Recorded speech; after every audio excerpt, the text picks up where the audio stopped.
This video will reveal what your soul has been trying to tell you for years. Listen carefully.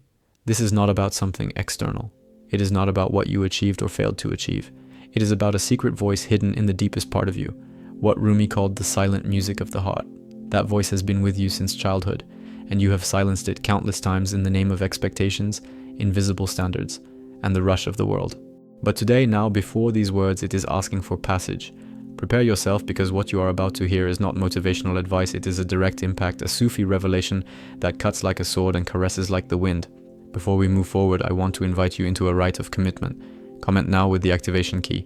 I hear the voice of my soul. Write it. This sentence is not for the algorithm, it is for your own consciousness to anchor itself in this moment. When you write it, you declare to yourself that you are ready to hear what has always lived within you. Rumi said, "There is a voice that does not use words. Listen."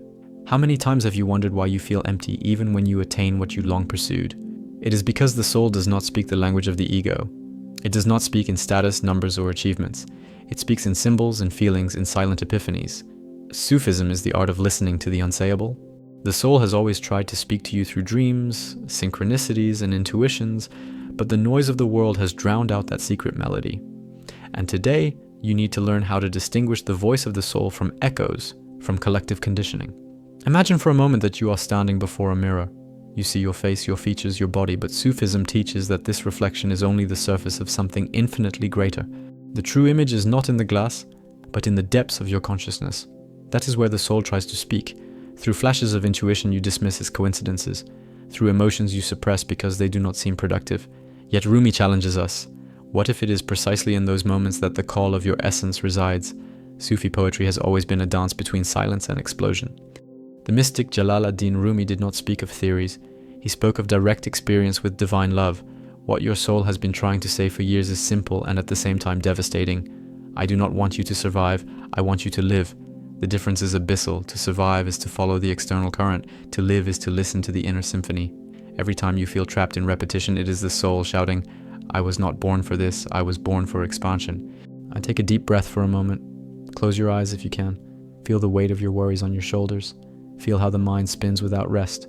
Now imagine that at the center of your chest there is an invisible flame, small, yet inextinguishable. That flame is the voice of the soul. When you nourish it with silence, it grows. When you ignore it, it becomes a hidden ember, but it never goes out. The Sufi practice of contemplation consists of returning again and again to this flame until it illuminates your entire being. Sufism is not a distant philosophy. It is a science of intimacy with the divine. When Rumi spoke of falling in love, he was not speaking of ordinary romance, but of the collapse of the barriers between you and the source. The soul has been trying to say for years that your thirst is not for recognition, but for union. Every sensation of emptiness, every deep exhaustion is a reminder that you are not here merely to fulfill social roles, but to reunite with the whole. The Sufi looks at pain differently.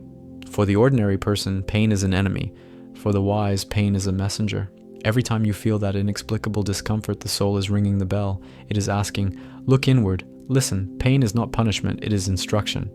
Rumi said, the wound is the place where the light enters you. What does this mean in practice? That your failures, falls, and frustrations are not accidents. They are portals. You treat them as endings, but they are invitations. Think now of something you carry as failure, something that still hurts when you remember it. What would happen if you stopped asking, why did this happen to me? And began asking, what was my soul trying to teach me through this? This simple shift is an alchemical key because the soul never wastes experience. It turns even ashes into gold. Sufism often uses the metaphor of the dance. The spinning of the dervishes, the mystics who whirl until they enter trance, is not an aesthetic spectacle. It is a symbol. By spinning, they remember that everything in existence is in motion, nothing is fixed, and it is within this movement that the soul whispers, let go, stop trying to control the uncontrollable, dance with me. How many times have you resisted the flow out of fear of losing control? And how many times has that resistance itself generated pain? Your soul does not ask that you understand everything. It asks that you trust. In one passage, Rumi writes, try to learn to let what is simply be. This is Sufism in essence. Mystical wisdom teaches us that true freedom is not choosing everything, but surrendering to the music that is already playing within us. That music is the voice of the soul, and it has always been there even when you refuse to dance. Now listen, the soul speaks in paradoxes. It says, be nothing in order to be everything. This sounds absurd to the ordinary mind, but it is liberating to those who experience it. When you release the ego, the masks, the obsession with control, you create space for the soul to take the helm, and in that state something arises that many describe as causeless peace. It is as if the heart finally breathes after years trapped behind invisible bars. How many times have you asked yourself, who am I really? That question itself is the voice of the soul. The answer is not found in ready-made phrases, but in inward dives. The Sufis said that self-knowledge is the shortest path to God. By knowing yourself deeply, you do not encounter only your personal story, you encounter the very presence that sustains all stories. And this is the secret. The soul has always wanted to show you that you are not merely a character. You are the canvas upon which everything happens. Feel what I am saying now. Allow yourself to visualize your life as a vast garden. Some flowers bloom, others wither. But at the center there is an eternal rose that never loses its fragrance. That rose is your essence. You may have forgotten it, but it has never stopped exhaling its scent. Sufism calls this the inner garden, and it is there that the soul sings. When you finally learn to enter this garden, everything changes color, even if nothing changes externally. Notice how something has already begun to move within you as you listen to these words. This is not hypnosis, it is not suggestion, it is recognition. Your soul is rising, it is saying, at last someone is listening to me. Most people believe that the soul speaks only in moments of peace, silence, or meditation. This is a misunderstanding. The Sufi truth is far more radical.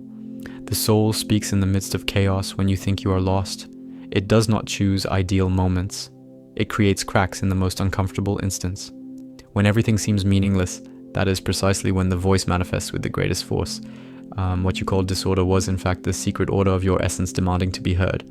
Another common mistake is to think that the soul communicates in clear sentences like a human language. No, the soul never uses direct words. It speaks in symbols, in signs that the ordinary mind considers strange or irrelevant. The confusing dream, the feeling of déjà vu, that unexpected emotion when hearing an old song, all of these are codes of the soul. You were trained to ignore such codes because culture values only what is rational and logical. But the language of the soul is poetic, fragmented, and mysterious, like the verses of Rumi. Perhaps you think the soul only wants your well-being, as if it were a kind of spiritual babysitter. That is another paradigm that must be shattered. The soul does not seek comfort, it seeks growth. And growth almost always hurts. When you feel that life is falling apart, the tendency is to believe that something went wrong. But Sufi wisdom teaches that the soul often destroys false structures so that the true architecture of being can emerge. The fall is not failure, it is liberation. Rumi said that love is the supreme alchemist, but the love he spoke of is not what most people imagine. It is not attachment, not dependency, not cheap romance. The love the soul seeks is a fire that burns away what is false until only the essential remains. That is why so many relationships, situations, and identities collapse when you begin to listen to the soul, because what you thought was love was merely a conditioned reflection. True divine love is devastating. It dismantles you and then rebuilds you. There's also the belief that the soul is always harmonious, like a calm lake. Sufism reveals another face. The soul is also a storm. It did not come to keep you still. It came to shake you until you awaken. The voice of the soul is not a gentle whisper all the time. Sometimes it screams, sometimes it demands, sometimes it places you before mirrors you would rather not face. To ignore this cry is to live like a sleepwalker. To listen to it is to cross the desert toward the oasis. When you think of the soul, you may imagine something distant, almost unreachable. That is the mistake. The soul is not outside. It is not above. It is not in some secret temple. It is here, now, breathing with you. But because the mind always seeks complexity, you were conditioned to believe that you need years of techniques to access it. Sufism is direct. All it takes is turning inward with sincerity. Not with mental effort, but with surrender. The hardest thing is simplicity because the mind rejects the obvious. Some believe that hearing the soul is a privilege of a few enlightened beings. Another mistake. The soul speaks to everyone, without exception. The difference is that some listen and others do not. The Sufi master never said he was special. He said he simply paid attention where others were distracted. You do not need extraordinary gifts. You need the courage to sustain silence. Because when you truly stop, the soul cries out. And most people flee from that cry, mistaking it for emptiness. How many times have you believed that your soul wanted you to be successful? This is the great modern illusion. The soul does not care about your titles, your money, or the image you project. The soul wants authenticity, not performance. That is why so many people who reach the top still feel an inner void. They answered the call of the mind, but not the call of the essence. And the call of the essence is never satisfied with masks. You may have thought that the soul wants answers, but it does not seek answers, it seeks living questions. Sufism teaches that a sincere question has more power than 1,000 certainties. That is why, when you begin to listen to your soul, life seems less defined and more mysterious. The soul does not want to imprison you in fixed truths. It wants to free you into the movement of the infinite. Accepting not knowing is one of the highest forms of listening, another pattern to be broken. Many think the soul manifests only in light, joy, and elevation, but the soul also speaks in darkness. In moments of loneliness, loss, or confusion, the soul is saying, "Cross this with me." Sufism never rejected the night. On the contrary, the masters honored it as the school of the soul, because it is in darkness that you discover that light does not come from outside, but from the secret fire you carry within. Many believe that listening to the soul is a passive practice, as if it were only contemplation, but there is another layer. The soul demands action. It whispers, but it also pushes. The inspiration you felt upon waking and then ignored was a push from the soul. The desire to change something in your life that you suppressed out of fear was a call from the essence. Sufism teaches that it is not enough to listen, you must respond. The true conversation with the soul is made of movement. The ordinary mind thinks the soul seeks security. This is completely false. The soul seeks sacred risk. It wants you to venture into the unknown, because that is where the divine reveals itself. Everything predictable has already been contaminated by the ego. The soul leads you through territories the mind cannot map, and that is precisely where magic happens. The fear you feel is not a sign of danger, it is a sign of expansion. Another misunderstanding is thinking the soul is individual property. Sufism teaches that your soul is a wave of the same ocean that composes all souls. What you call my soul is merely a fragment dancing in unity. That is why, when you listen deeply, you feel compassion, because you realize there is no real separation. The voice that speaks in you is the same one that sings in the other. You may have believed that the soul is trapped in the body. Sufism shows the opposite. It is the body that is contained within the soul. Consciousness is greater than any physical form. That is why deep experiences make you feel limitless, expanded beyond the boundaries of the body. The soul does not fit inside flesh, it expresses itself through it. This perspective changes everything. You are not a human being trying to have spiritual experiences. You are a soul living human experiences. Perhaps you think the soul reveals itself in a linear way, like a straight path, but the path of the heart is never straight. It is circular, spiraled, full of unexpected turns. This does not mean delay, it means depth. Each turn of the circle is a deeper dive into yourself. Sufism honors this spiral because it knows the soul does not seek a destination, it seeks depth. Another paradigm to be broken is the idea that the soul is immortal only after death. The Sufi masters affirmed, the soul is already immortal now. It does not wait for the body to end in order to reveal itself. Eternity pulses in every breath.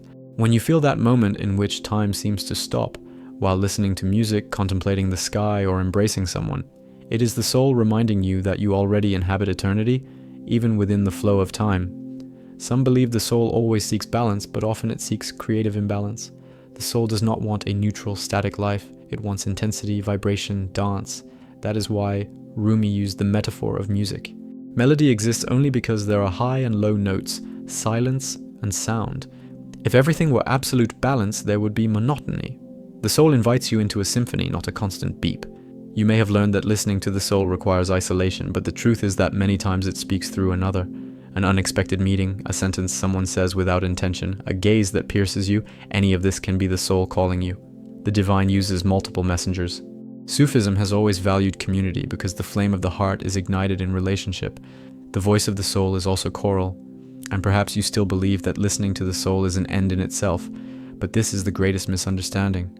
Listening to the soul is only the beginning, because when you truly begin to listen, it does not leave you in peace. It wants you to cross portals, abandon comfort zones, open yourself to dimensions the mind could never reach. The call is not to stay, it is to depart. It is not to rest, it is to burn. You were taught to believe that the soul wants you to be happy, but Rumi dismantles this illusion. The soul does not seek happiness, it seeks truth, and truth often wounds before it heals. The happiness you pursue so desperately is merely a side effect of deep listening, never the goal. The goal is to tear away the layers of falsehood you wear. What hurts is not the voice of the soul. It is the shock of realizing how far you have drifted from it. You may think the soul is always gentle, like a mother, but sometimes it acts like a warrior. In Sufism, the soul is seen as the blade that cuts through illusion. You can spend years cultivating images, status, achievements, and suddenly the soul takes up that invisible sword and cuts everything down in a single stroke. This is frightening because you feel naked, but that nakedness is the beginning of freedom. You were not born to wear armor. You were born to dance barefoot with the invisible. The greatest mistake many make is believing the soul is an external advisor, like an oracle separate from you. In reality, the soul is you in your rawest and most unlimited version. Listening to it is not seeking another entity. It is reuniting with who has always been there at the deepest level. This means you do not need intermediaries to hear it. You only need to descend into silence where there are no masks. What you fear is not hearing the soul, it is hearing yourself without filters. You may have believed that the soul wants to protect your identity, but it does exactly the opposite. It dissolves identities. Every time you think, I am this way and that's it, the soul appears to show you that this is a prison. It does not want you to be fixed. It wants you to be flow. Sufism teaches that every rigid identity is an idol and the soul is iconoclastic. If you want to hear your soul, prepare to die many times while alive and be reborn ever greater. Another paradigm to be destroyed, the soul does not spare you from suffering. On the contrary, it leads you straight into it, not to punish you, but to free you from the illusion that suffering is the end. The soul uses pain as a map. Where it hurts is where hidden treasure lies. You have spent your life trying to flee from pain, and that is why you remain trapped in the same labyrinth. When you face it directly, you discover that it was always the key. You may think the soul wants harmony with everyone around you, but sometimes the soul demands rupture. The silence of the night, the distance from certain voices, the breaking of certain bonds. This is how it creates space to manifest. Sufism never romanticized crowds. The master knew certain company muffles the inner music. If you want to hear your soul, you must have the courage to disappoint external expectations. The inner voice never bends to please. Many believe that listening to the soul is about finding ready-made answers, but when the soul speaks, it does not give formulas. It gives riddles. It responds with metaphors, paradoxes, symbols. You wanted clarity, but you receive mystery. And this is intentional, because mystery expands consciousness, while definitive answers close it. Rumi said that the riddle is the most sacred invitation, because only those patient enough to dwell within it discover the hidden door behind it. Another shock, the soul does not speak about the future. It is not concerned with where you will arrive. The soul always speaks in the present. You insist on asking, what will I be? What will happen? But the soul replies, where are you now? Listening to it is not predicting. It is perceiving. It is not anticipating. It is diving into the instant. Every time you lose yourself in tomorrow, the soul falls silent because it only sings in the now. You may think listening to the soul requires effort, discipline, concentration, but the paradox is that the more you strive, the farther away it becomes. The soul does not appear under pressure. It arises when you let go, when you relax into silence, when you stop demanding spectacular signs. Sufism teaches that the portal opens not through effort, but through surrender. What keeps you distant from the soul is the obsessive attempt to control it. How many times have you believed the soul must be sought? The great turning point is realizing there is no search. What there is remembrance. Rumi called this recognizing the familiar music. You do not find the soul as one finds a lost object. You recognize it the way you recognize a song you once knew but had forgotten. This shift in perspective is liberating. It is not about acquiring something. It is about returning to what you never stopped being. Another point that shatters everything. You think the soul speaks only through extraordinary experiences, but often it reveals itself in the banal, in a simple gesture, in light, crossing a window, in the sound of unexpected laughter. The extraordinary is merely the ordinary perceived with depth. When you learn to listen, even the sound of rain becomes a message. The problem was never the absence of the soul, it was your distraction. Perhaps you still imagine that listening to the soul is a stable, linear experience without highs and lows. Nothing could be further from the truth. The soul speaks in waves and impulses, sometimes clear, sometimes silent, and silence is also speech. The mistake is believing that when there is no answer, there is no communication. In Sufism, silence is considered the purest language of the soul. When it falls silent, it is not absence. It is presence in its raw state. You believe the soul wants to preserve your life, but it wants more. It wants you to cross symbolic death in order to discover what is eternal within you. This is the Sufi secret. Death is not an enemy, it is a teacher. Every time you release a part of yourself that was imprisoned, you experience a small death, and this is how the soul whispers. See, you remain alive even when something within you dies. That is the proof of immortality. Another paradigm to be broken. You think the soul always pushes you forward, but sometimes it pulls you backward to retrieve something you abandoned, to revisit a forgotten point. This is not regression, it is rescue. The soul knows that certain seeds do not germinate immediately, so it leads you back, not to repeat, but to harvest what was left unfinished. You call it delay. It is the precision of inner time. You may have imagined that the soul seeks permanent peace, but the truth is that it seeks intensity. The peace it offers is not the absence of movement, it is full presence within movement. You can be in the midst of chaos and still feel peace because the soul does not depend on circumstances. It creates an inner axis. What you thought was peace, absence of conflict, is merely superficial calm. The soul seeks a peace that burns, that remains even within the whirlwind. Another belief to be broken. The soul is not interested in your logic. It is not rational. You may argue, justify, construct perfect reasoning, but the soul responds with intuition. That is why you often feel something is wrong even when everything seems right. This sensation is the soul tearing through the logical argument and pointing to the invisible. The mind calculates probabilities, the soul sees hidden truths. You believe the soul separates from the body, but in Sufism, body and soul are inseparable lovers. The body is the instrument, the soul is the music. Without the body, the soul does not dance on this plane. Without the soul, the body is merely matter without sound. That is why caring for the body is not vanity, it is reverence. Breathing, nourishment, movement, all of this can become spiritual practice when done in tune with the inner music. You may think listening to the soul is a solitary event, but there are moments when it speaks only in collectivity, in prayer circles, collective dances, group chants. The soul expands through union because it knows no individual boundaries. When many people connect to the same field, an echo arises that amplifies each voice. Sufism has always valued these gatherings because within them the collective soul awakens. You believed your entire life that your soul is something distant, immaculate, a kind of pure essence dwelling within you merely waiting to be found. But here is the shock. Your soul is not a treasure locked in some spiritual vault.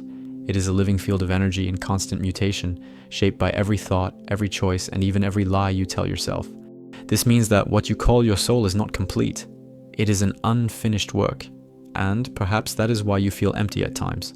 The soul is not a ready-made gift. It is a process, a secret laboratory of creation. You may have thought that upon dying, you would finally discover your soul, like opening a forgotten present. But the truth is harsh. If you do not refine your soul now, while alive, death will not grant you access to anything beyond the confusion you already carry. Death is not a guaranteed initiation. It merely crystallizes the state you are in. What you did not build in life will not magically arise in the beyond. This shatters the illusion that everything resolves itself in the end and places you before a brutal choice. Either you work on your consciousness now, or you remain a slave to unconsciousness eternally. Many think the soul is trapped in the body like an eternal shadow. No, the soul is not trapped. It is at risk. It can expand or be devoured. It can blossom into light or dissolve into scattered fragments. And here is the rupture. You do not possess a guaranteed soul. You are in the process of fabricating it at every instant. The ancient mystics called this the art of the soul, the secret work of transmuting the density of being into something that survives death. This changes everything. The soul is not possession. It is conquest. Most believe the soul is the same for everyone. A dangerous mistake. The soul has degrees of potency, levels of density, different vibrations. Imagine it as a crystal. Some shine, others are opaque. Some bear deep fractures. What you experience as suffering is often not punishment from the world, but a symptom of cracks within the soul itself. No one ever told you this because it is too uncomfortable. Your traumas are not merely psychological, they are spiritual scars that weaken your essence. Another common illusion is thinking the soul is eternal by nature. It is not. Only what is purified within it becomes eternal, the rest dissolves. This means parts of you may be eternal while others may be erased like smoke in the wind. You will not remain exactly yourself after death if you do not consolidate your essence. The risk is to be lost in an ocean of fragments and cease to exist as an individual consciousness. This is true death, not of the body, but of the soul's identity. You are conditioned to believe the soul seeks happiness. It does not. The soul seeks truth, and truth often hurts, tears, dismantles. That is why the more someone awakens spiritually, the more crises they face. Not because the universe is cruel, but because the soul demands the removal of masks. It cannot tolerate falseness for long. This is the hidden reason behind many existential collapses. It is the soul imploding the lie you are living. Now reflect. Every time you repress your intuition, every time you swallow words that burn in your throat, every time you betray your own vision, you are not merely creating psychological stress. You are bleeding the energy of the soul. And this invisible bleeding creates a void that no pleasure, no material achievement, no relationship can fill. You thought it was just anxiety or sadness, but in truth, it is your soul struggling not to die within you. Another shock, the soul does not seek peace. Peace is a consequence, not a purpose. The soul seeks expansion. That is why, if you remain complacent, it begins to rebel. Have you ever felt that inexplicable restlessness even when everything in your life is fine? That is the silent scream of the soul asking for movement, for transformation. Those who do not understand this try to silence the soul with distractions, addictions, superficial achievements, and discover too late that the emptiness only grows. Many think the soul is a flame of light. Wrong. The soul is also shadow. To deny this is to remain spiritually infantile. Within it dwell instincts, ancestral memories, obscure impulses. Only by integrating the shadow does the soul grow strong. To deny the dark side is to amputate half of your power. That is why so many who call themselves spiritual live in contradiction. They want only the beautiful part of the soul without facing the abyss that also composes it. You were taught that saving the soul means obeying dogmas? No. Saving the soul means awakening consciousness. It means having the courage to look at yourself without filters, to confront the illusion you yourself have built.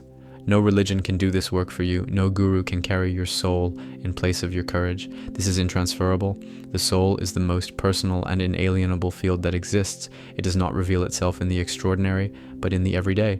It shows itself in small choices. When you choose to betray or to be whole, to remain silent or to speak, to flee or to face, what seems banal to the mind is sacred to the soul, because every decision is a brick placed in the invisible temple of your eternity. You believed spirituality was about meditating in caves or performing complex rituals, but the secret lies in the banal detail of daily life. Another lie you believed, that the soul communicates through grand mystical signs. False. The soul speaks through discomfort, insomnia, heaviness in the chest, the feeling of being out of place.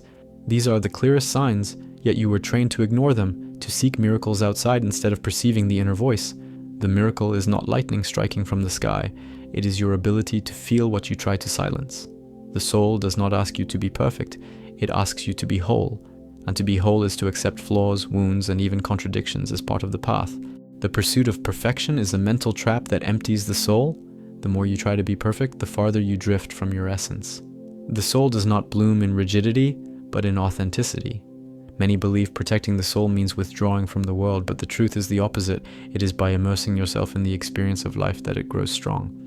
The soul is not fragile like crystal that shatters at the slightest impact. It is metal in a forge, needing the clash of fire and hammer. Every pain, every frustration, every loss is the sound of the anvil shaping your eternity. If you flee the world, you flee the very refinement of the soul. Another paradigm, you think being yourself is liberating, but what if the version of yourself you defend is merely a conditioned reflection? The soul does not want you to be yourself. It wants you to become what you do not yet know within yourself. The call of the soul is not to preserve your identity, but to expand it until you no longer recognize who you once were. This is the true death of the ego, and it is painful. The soul does not want you to seek light. It wants you to be light in places of darkness. The mistake of most people is searching for spiritual paradises, clean environments, perfect atmospheres, but the soul grows in chaos, in conflict, in hostile terrain. It wants you to shine where no one shines, to create order where everything seems disordered. This is the secret alchemy, turning mud into gold. You believe the soul was something intimate and solitary, but the soul is also a web. Every encounter, every relationship, every gaze is a thread woven into this invisible fabric. Part of your soul already lives in others, and part of others lives in you. That is why losing someone hurts so deeply. It feels as though a part of you has been torn away. This perception shatters the myth of absolute individuality. We are interconnected constellations. The soul does not want certainties, it wants movement. That is why every awakening begins with doubt. You believed faith was the absence of doubt, but true faith is born from the courage to cross the chaos of uncertainty.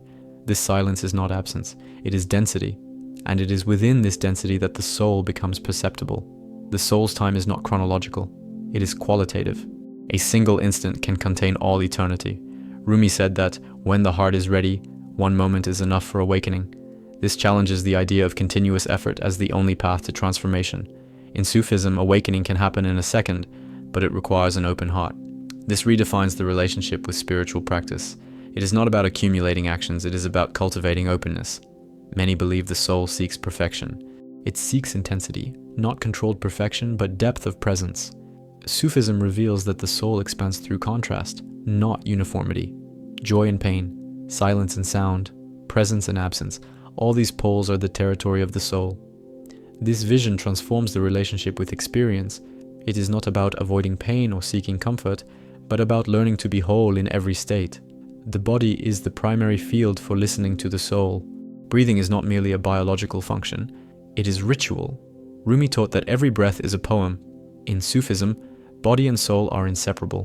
When you breathe with attention, the mind becomes an instrument of subtler perception. This means that physical presence is spiritual presence. The body ceases to be a vehicle and becomes language. The soul does not seek spiritual isolation. It reveals itself in contact. Not only physical contact, but contact of presence. In Sufism, the master is one who awakens this presence in another. This redefines the relationship with spiritual teaching. It is not about accumulating knowledge, it is about activating presence in the encounter. Learning ceases to be conceptual and becomes living practice. The soul's deepest desire is not to escape the world, but to find unity within it. Many confuse spirituality with escape. Sufism teaches that transcendence is not withdrawal, but integration. The soul does not want to leave the world. It wants to transform it into a space of encounter. This changes the vision of enlightenment. It is not reaching another plane. It is perceiving the sacredness of this moment. You think meditation is an isolated practice? In Sufism, it is life itself. There is no moment separate from the path. Meditative presence is not a fragment of time. It is a continuous state. This demands a different relationship with routine and action. Every everyday gesture is a possibility for meditation. This vision expands spiritual practice to the totality of living. The soul speaks through symbols the mind often discards. A recurring dream, an image that returns, a bodily sensation. Everything is subtle language. Sufism teaches that this language cannot be translated by linear thought. It is experience that both demands and delivers. True understanding is born in living, not in analysis. You imagine transformation as inner conquest. Rumi shows that it is the dissolution of boundaries. It is not about reaching a state, but about letting masks and structures fall away. This challenges the idea of progress as accumulation. In Sufism, progress is conscious loss, losing what prevents seeing. This process redefines the very nature of the spiritual path. Love is not the fruit of perfection, but of presence. To love is not to find someone who fulfills your needs. It is to enter a space where presence is complete. In Sufism, love is the practice of being whole in the instant. This changes the nature of relationships. They do not exist to complete, but to reveal. You think spiritual freedom is escape from the world.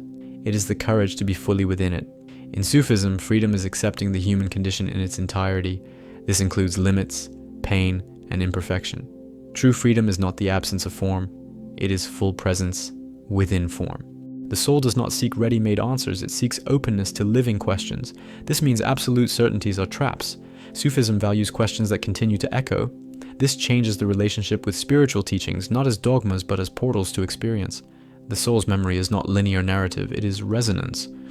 Past experiences are not merely remembered, they are reactivated in present states. This means your inner life is a vibrational field, not a chronological record. This vision expands the meaning of self-awareness. You are not a line, you are a field.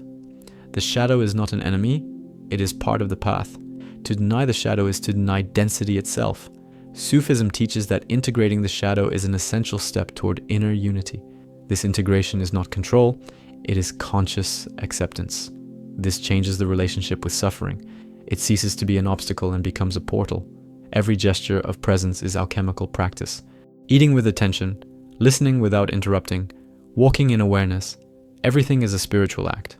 Sufism reminds us that the soul is not found in isolated practices, but in the totality of conscious living. This redefines the meaning of spiritual discipline. It is not obligation, it is the art of presence.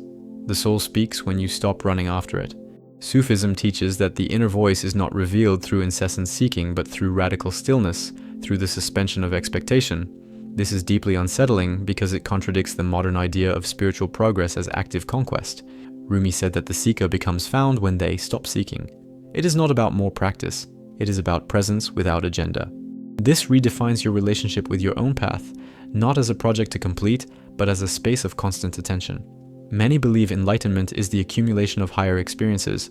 Sufism shows that it is dissolution, letting meaning dissolve so that true meaning may emerge. It is not adding layers, it is removing everything that obscures. The soul manifests when you stop trying to interpret it through the logic of the ego. This perception changes the relationship with spiritual knowledge. It is not accumulation but detachment. It is like cleaning a mirror so that light can reflect without distortion. The voice of the soul is not linear, it is like music, not text. Sufism describes it as silent melody. invisible dance that crosses the space between thought and feeling. Many become frustrated because they seek structure where there is only flow. The practice is not to organize, but to learn to listen to this flow. Rumi said that the lover is one who dances even without audible music. This transforms the relationship with spiritual practice. It is not about control, it is about attunement. You believe the soul is on another plane. It is here now, but beyond the reach of the ordinary mind. This presence requires detachment from easy explanations. Sufism invites us into a nonverbal language where feeling is deeper than thinking. This challenges the idea that understanding is domination. To understand the soul is to allow it to communicate through experiences that cannot be translated into words. Silence is far more than the absence of sound. It is living density where the soul expresses itself. In Sufism, silence is active presence, not emptiness. Many confuse silence with isolation, but it is inner fullness. Learning to cultivate this silence is not escape, it is confrontation with one's own inner state. Rumi said that silence is the portal where the soul finds its voice. This practice changes the meaning of meditation. It ceases to be a technique and becomes a way of being in the world. The love the soul seeks is not romanticism, it is intensity of presence. Rumi said that to love is to enter fire without fear. This redefines love. It is not the desire to possess, but surrender. In Sufism, to love is to allow the other to be a mirror of one's own soul. This transforms relationships. They move from emotional exchange to alchemical practice. Love ceases to be an objective and becomes a state of being. The perception of the soul is always paradoxical. It reveals itself in stillness and in movement, in union and in separation. Many expect linear experiences, but Sufism teaches that revelation is a dance between opposites. This perception changes the relationship with life. There is no progress without regression. There is no light without shadow. To understand this is to free oneself from the prison of expectation. The body is not merely an instrument. It is a portal of the soul. In Sufism, breath, posture, and movement are living language. Bodily presence is spiritual presence. This means that practices such as Sufi dance are not mystical performances, but living processes of listening. The awakened body becomes an altar, and this altar belongs neither to past nor future. It exists in the absolute now. You believe the spiritual path is linear. Sufism shows that it is spiral. Each return is deeper than the last. It is not about accumulating stages, it is about revisiting the same space at different levels. This perception redefines your relationship with spiritual evolution. It is not a straight trajectory, but circular movement toward ever more expansive states of presence. Suffering is not an error, it is language. Many see it as something to avoid, but Sufism sees it as a living message. Pain is not a failure of the path, it is an invitation to change. Rumi said that the wound is the place where the light enters. This vision transforms your relationship with pain. It ceases to be an obstacle and becomes a silent teacher. You think spiritual awakening is reaching constant peace. Sufism teaches that it is learning to live in presence even within chaos. There is no contradiction. The soul dances in peace and in turbulence alike. This shifts your paradigm of enlightenment. It is not escape from life. It is total presence within it. The soul does not seek novelty. It seeks depth. Many confuse innovation with awakening. In Sufism, depth is not acquiring more, but deepening what already is. It is realizing that the present instant contains infinite dimensions. This alters the relationship with experience. Every moment is an entire universe to be discovered. You believe spiritual practice is isolation. Sufism shows it is integration. It is not about fleeing the world, but integrating every aspect of it. This implies accepting the mundane as part of spiritual experience. Rumi said that heaven is within the world, not beyond it. And this radically changes your sense of purpose. The mind wants ready answers. The soul wants openness. Sufi practice is opening space for silence and not knowing. This challenges the belief that enlightenment is the accumulation of answers. Enlightenment is availability to mystery. This shift redefines the path. It is not arrival, it is remaining in the living question. You think spiritual evolution is individual conquest. Sufism shows it is relational. The soul reveals itself in encounters, in mirrors, in sharing. This changes your understanding of spiritual practice. It does not happen in isolation, but within the living web of interactions. Every relationship is a field of revelation for the soul. The memory of the soul is not linear, it is resonance. Experiences fold in time and return as silent calls. In Sufism, this memory is called remembrance. This remembrance is not mental recall, but sensory presence resonating in body and heart. This changes your understanding of self-awareness. You are not merely a record, you are a pulse. You believe the soul is something distant. In truth, it is the invisible pulse of everything. Sufism teaches that every existence is a living expression of the universal soul. This redefines spirituality. It ceases to be a search and becomes recognition. Recognition is attentiveness to the invisible pulse within and around you. The shadow is not an error, it is the soul's territory. To deny it is to deny fullness. In Sufism, integrating the shadow is a practice of courage. This is not an intellectual task, but a bodily and emotional experience. Recognizing the shadow creates space for depth. This shifts your relationship with fear. Fear ceases to be a barrier and becomes a portal. Every moment is an opportunity to be whole. Sufism does not point to a distant future as destination. It transforms the present instant into a space of revelation. This means spiritual practice is constant without final goal. It is like learning to dance with life, not to escape it, but to embody its fullness. And so, along this journey, the inner desert began to bloom. What once seemed silence became a subtle yet infinite chant. Pain revealed itself as a messenger, opening invisible portals where only the soul dares to enter.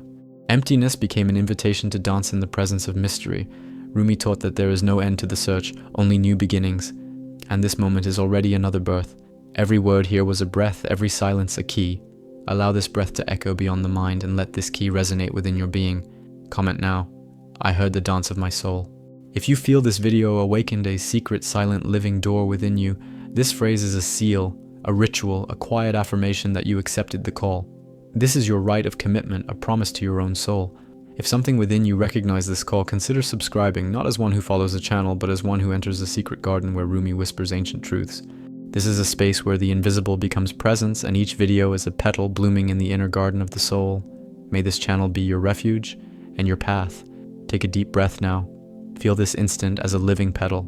There is no conclusion, only expansion. Every breath is an invitation, every silence is a whisper. And remember, the beloved dances in silence, and sometimes finds you in videos like this.